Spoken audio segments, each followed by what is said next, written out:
Dana Abercrombie, The Coalition. Thank you so much for speaking to me. Absolutely exceptional. What I want to know about this is, can you talk about the evolution of the mythology of aliens, and how do you feel it impacts today's generation that could be seeing this film for the first time? Well, I think a lot of the movie, the intention was not to get it to evolve too much, actually to take it back kind of the beginning somehow. So there's a whole new generation that could get in and start watching these films without feeling that they're missing out. I didn't want anybody to watch this film and feeling like suddenly there's reference to characters and things that they haven't seen and they feel it's not for them.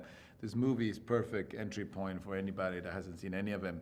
And I'm actually jealous of anybody that can come into this movie having not knowing any of the alien movies and being exposed in 2 hours, to 45 years of some of the best ideas in science fiction horror, right? Like I just can't wait to share with them. When creating this film, was there something very particular or specific that you really wanted to keep as a thread line through all of the alien movies that we've seen before? I think that the life cycle of the creature is something that I wanted to play as straight as possible. I want to be. I think other movies have tried to do it differently, or have changed certain aspects of it. And for me, I wanted to keep it simple and pure. I think at the very beginning of the process, I was thinking about doing something else, and one of my best friends, that's a fan, was like, no, don't try to improve something that's perfect. So keep it that way. So the life cycle of the creature is pretty straightforward. But there's a lot more new things after that. So you'll be taken care of, right? Can you talk about the importance of filming this linear?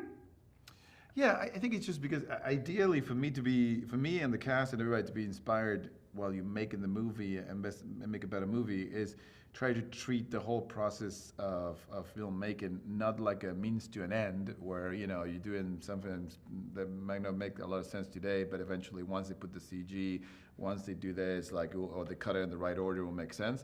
No, ideally for me, it's like you start on day one where the characters is on day one waking up in this world. You're in the real world, you look around, the whole place is built for real, and you go with them through that story, and it's almost like you go to some sort of like science fiction war, and my job is to be like the war photographer and shooting it and filming it, and then come back to this world and tell you, like, guys, you have no idea what went down up there, and show you in the movie the thing we went through, right? And we really went through that together in a way. Like when a character died in the movie, it was sad because the actor was going away. Everybody was on tears that day, like saying goodbye to that person because you wouldn't seen him for a while.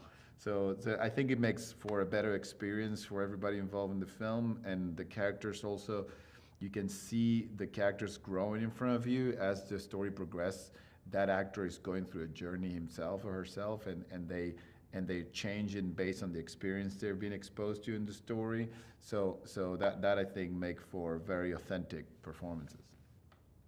When going through the script and reading, and discovering the characters, were there particular visual elements that stood out to you that you truly wanted to bring on screen?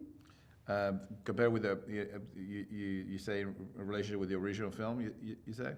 Yes. Yeah, well, there's the whole idea visually was to make sure it felt, particularly those first two movies, right? Alien and Aliens, Ridley Scott's movie and James Cameron. Like from a visual standpoint, I want to make sure that it felt like those. It is executed in a different way because it's done in this year. So all the modern aspects of filmmaking are there, and the technology that is available today wasn't available 5 years ago. So some things can be executed even better. But then, that from a visual standpoint, I just really wanted it felt like it fit between those movies. That you can watch those movies back to back, and it felt like it's the same universe, right? So despite the technology, were there practical elements that really worked best? Well, yeah, I think I feel like particularly for to convey a horror and to scare someone and to get the best horror scene you can when the monster is CG and it's not there, it doesn't work so well because the actor has to pretend in front of a tennis ball and then the monster will be out later. It's not a great experience on the day if you're going to do it that way. It might be easier for sure, faster for sure, but I think it makes for better movies. So in our case, we really went for everything that could be built was built practically in the film. And so that made that the actors were in front of real creatures, and you can feel it in their performances, because those things are pretty intimidating. I tell you that when you see them face to face, they're something else. So it just does for, again, way more authentic performances. Thank you so much for speaking to me. Thank you so much.